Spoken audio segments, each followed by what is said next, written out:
Thanks for joining me, DeCarlo Eskridge. Today we're going to be discussing how to change any undesirable habit. Changing a habit is one of the most difficult tasks that a person can undertake. It is one of our biggest challenges. How do we move from where we are to where we desire to be? The high failure rate is a testament to this fact. I'm sure that everyone has heard of countless cases of people trying hard to change habits but failing to do so. Many times, it is not from, as it were, the lack of trying, willpower, ignorance, or even attitude. For people who have destructive or bad habits, you may intellectually know that there's a habit that needs to be changed, but you do not have the tools or the vehicle to bring about the lasting change that you desire. And that's where I would come in as your personal coach. But let me give you some tools in this next 30 minutes that will allow you to begin the transformation process so that you can begin to genuinely change the habits that you desire to change. Today we're going to learn about quite a few things, but one of the things I want to tell you about is the 4 stages of learning so that we can begin to understand how a habit begins and how we can begin to get into the process of changing that habit. You will discover tools for changing undesirable habits and so much more. Let's begin by talking about the 4 basic steps your mind undergoes in bringing about a change or a habit in your life. Maslow calls these the 4 stages of learning. The first stage of learning is what we call unconscious incompetence. At this particular stage, what you discover is that everybody begins somewhere. And at this stage, this is when you don't know what you don't know. So you're not even aware that change is needed. And you are completely ignorant of the steps to bring about the desired change you seek. We will use an example of a child learning to tie her shoes. When the child is first presented with tying her shoes, she was not even aware that there was a deficiency, as it were. She did not know that she did not know how to tie her shoes. It was something that she was ignorant of. But that takes us into the next stage, what we call conscious incompetence. This is when you discover that you are ignorant about bringing about the desired change that you require in your life. But you have not yet attempted to take the necessary steps to bring about the lasting change you desire in your life. You are in a state of conscious incompetence. You know that you don't know. You are aware that you do not understand and that you may not even choose to take the next step to bring about the lasting change. And many of us find ourselves at this place. We discover that we don't have the necessary tools to bring about the lasting change we desire, but we may choose to do nothing about it. The next stage is what we call conscious competence. This is when you deliberately decide to take action. You begin to learn about the techniques that will bring about your desired change.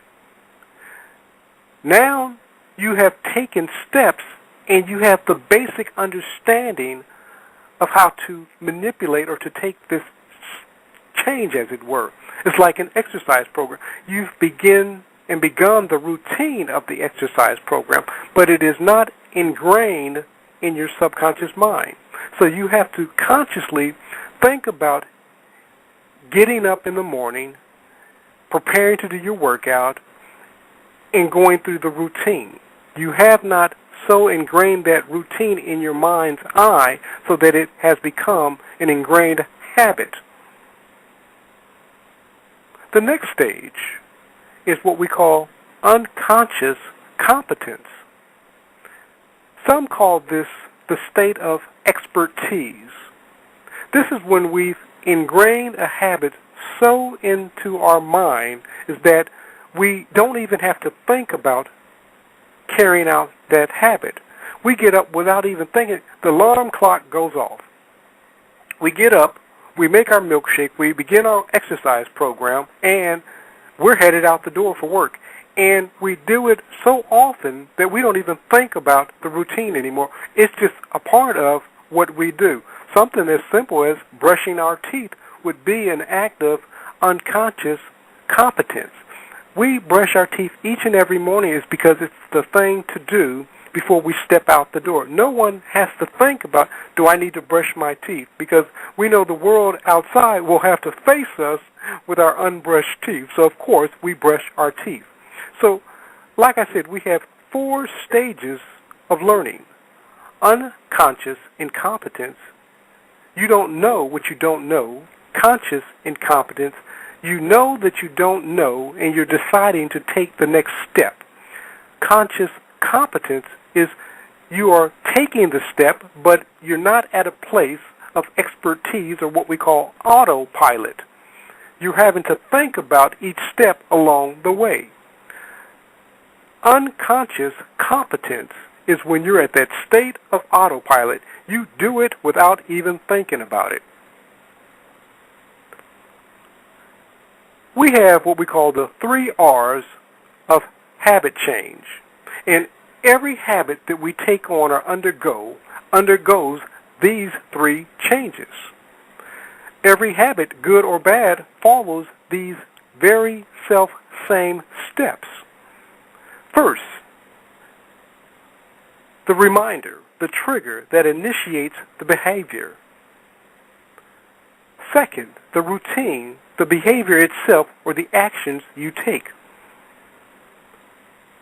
Lastly, the reward, the benefit you gain from doing the behavior. Now let's talk about each one of these steps before we go into the habit changing process.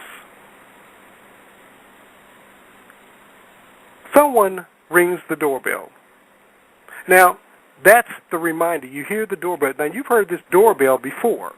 And naturally, when someone rings the doorbell, it initiates a response from you. This cues you to answer the door. You go see who's at the door. This is the routine. This is the actual behavior. When the doorbell rings, you go and see who's at the door.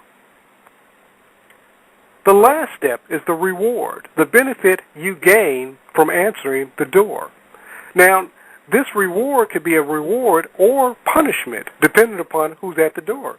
If it was someone at the door that you were desiring to see, that would be considered a reward. If, however, you went to the door and it was a unwanted bill collector, for example, what you would discover is that you've just experienced the punishment of answering that door. Now, let's say, for example, that time after time you answer this door, and what you discover is that every time you answer the door, there's a bill collector. You're going to begin to change the 3 R's. Because now your new reminder is going to trigger or initiate a response of, I'm not going to answer that door. Why? Because the routine of not answering that door is because the reward you received previously by every time you've answered the door, it was a bill collector that you did not want to see. So now, that's just an example, but as stated, every time you undergo a habit pattern, you're either moving towards a reward or moving away from a punishment. So how do we get to a place where we can begin to change our habits? Well, first we must understand the process of changing a habit. We discovered that there are several stages in the habit changing process. The first stage is what we call pre-contemplation.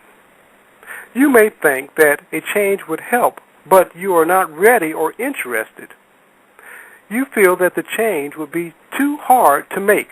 So, in pre-contemplation, this is when you're beginning to think about the necessary change that you desire, but you're not willing or sure that it's worth the effort. Then you step into the contemplation stage.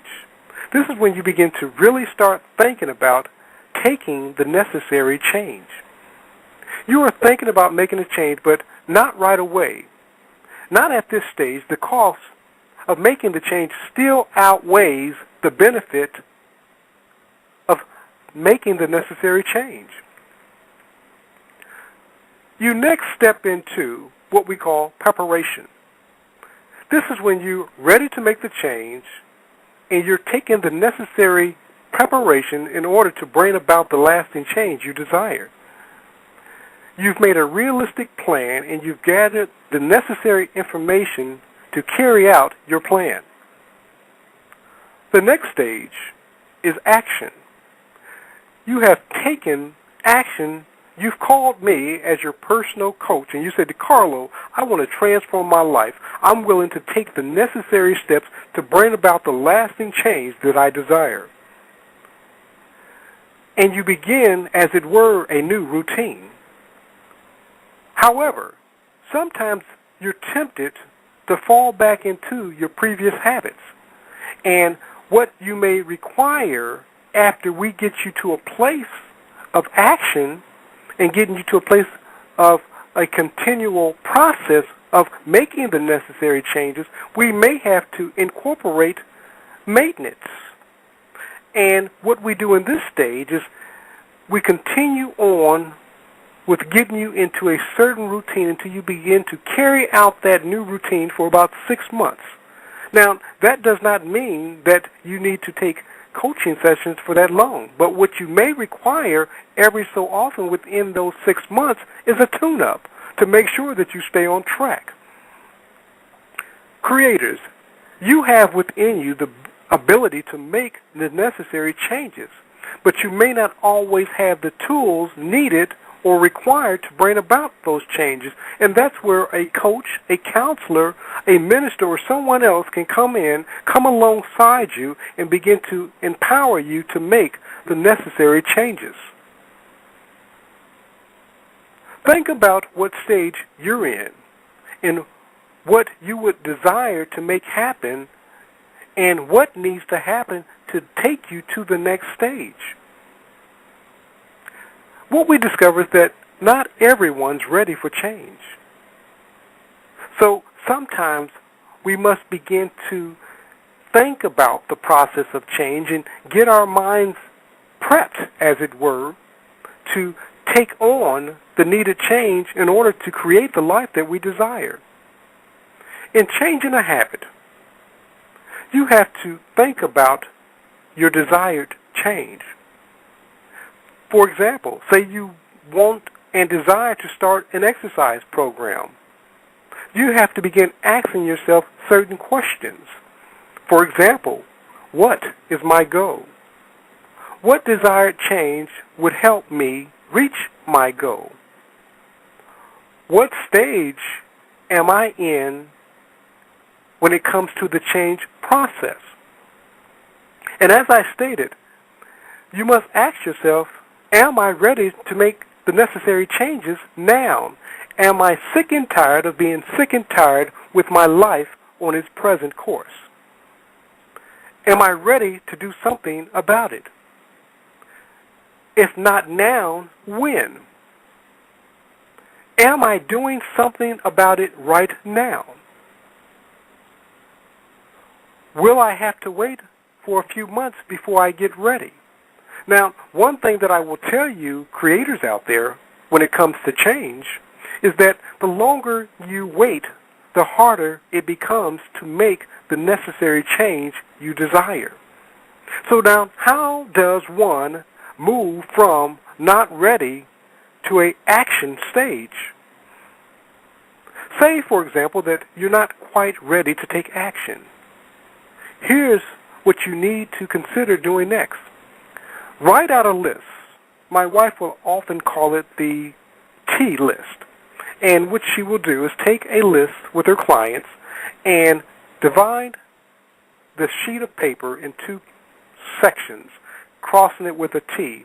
T having both sections, the benefits on one side and the disadvantages on the other side. What you have to discover for yourself, creators, is do the changes you desire bring about more benefits than the disadvantages of not changing in this present moment? If your benefits do not outweigh your disadvantages of taking the necessary steps, you will remain in your present condition because it hasn't gotten painful enough for you to change.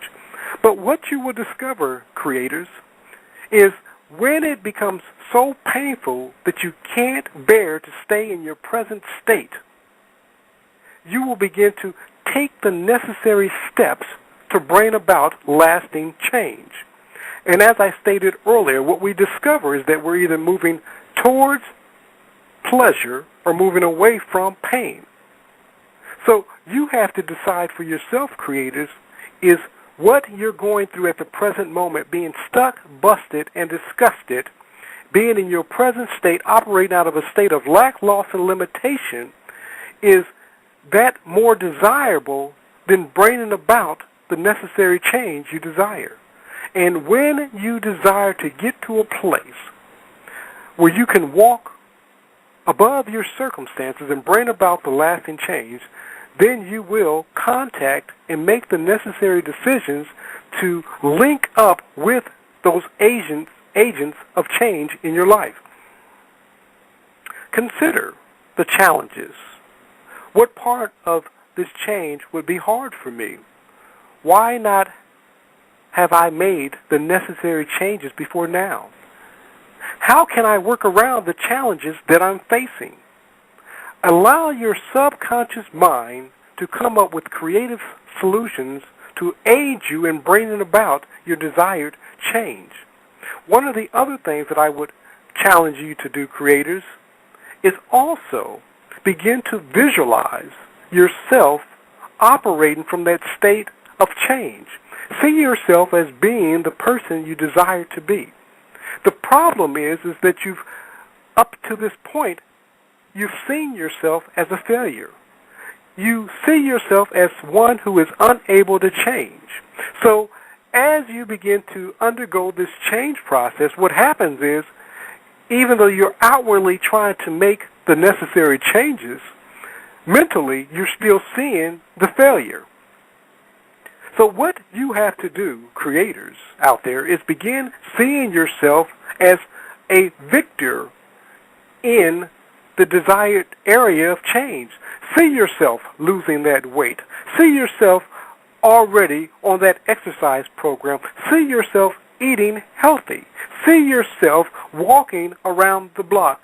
Begin to imagine and meditate on the fact that you are already the person you desire to be. And as that becomes your imagination, your way of thinking, then what you will discover is that it will soon become your reality. What I will often do for my clients is begin to create for them an affirmation CD that will empower them to begin to live out the change that they desire. So when you see yourself and you begin to meditate and see yourself as your ideal person, you will begin soon living out that in your reality. Let's talk about getting ready to make the needed changes. To change a habit, you will first need to be realistic, have an achievable plan, and your plan should be as specific as possible. Now, I like to use, I know that sometimes people feel that we sometimes overuse certain acronyms, but I think that the SMART acronym is a good acronym to use when talking about creating your desired change. Now, some of you may or may not be aware of what the SMART acronym is, but the SMART is an acronym that makes up 5 letters that, of course, spells out SMART. And I'll give you each letter in the acronym and tell you briefly what those stages are in bringing about your desired and lasting change. First, the S stands for specific. A good example would be getting in shape. Getting in shape is too broad to begin the change process in your life. What does that mean? To each person, that means something different. So it's important for us to begin to set in our mind's eye what getting in shape means. So a specific goal would say something like join a fitness club and work out 3 times a week. You have to answer the 5 W's, and I'll incorporate the H as well. So you get the 5 W's and the H. You have to answer who can aid me in this. What actions do I need to take?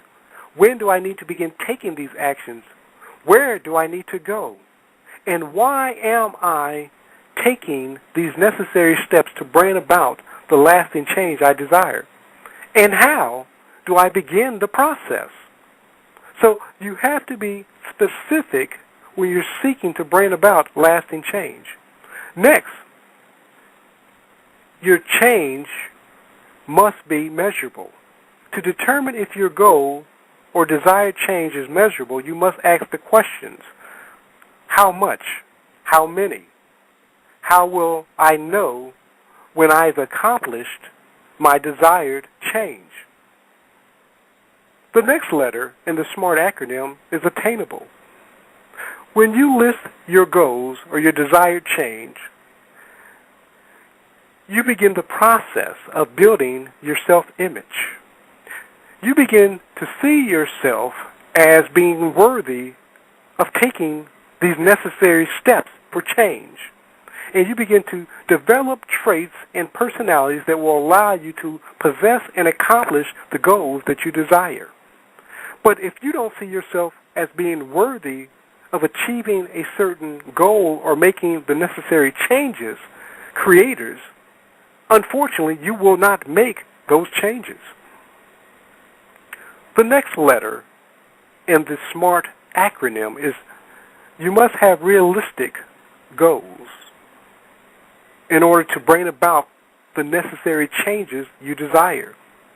The goal or the desired change must represent an object towards which you are willing and able to work towards. If you're not willing to commit to the desired change, and if it's not realistic, if you can't accomplish it, you're going to be discouraged quickly. So make sure that it's realistic, but also make sure that it stretches you.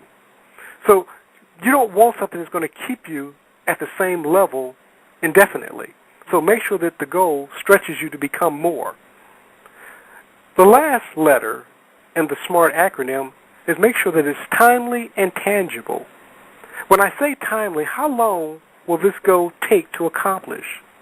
And when I say tangible, can I experience this goal with my 5 senses? Can I taste it, touch it, smell it? Can I see it? Can I hear it? When we can begin to feel, taste, touch, smell, and experience these goals in a timely manner, what we will discover is that our desired change is well on its way. Now, once you have started on your journey of your new habit, you want to take steps to keep doing what you're doing. And these action steps will help you do just that. Make it easy to find time for your newly acquired habit. Make sure that you set it at a time that's most convenient for you and a time that you can stick with. For example, if we're talking about walking in the morning, make sure that you're able to get up in the morning so that you can take that necessary time to walk. Think about the roadblocks that keep you from achieving your goals and begin to discover ways around those roadblocks and remove them. Ask for support from your family, friends, and relatives and loved ones in order to achieve your desired end. Let them partner up with you on your journey of change. If you find yourself slipping back and going back into your old habits, don't despair. Start fresh the next day. Vary your routine so that it does not become boring or stale. Reward yourself for sticking to your plan. And remember this, that it takes time to make a new habit a permanent one. So you must be patient and persistent, and what you will discover is that it will in fact pay off in the end.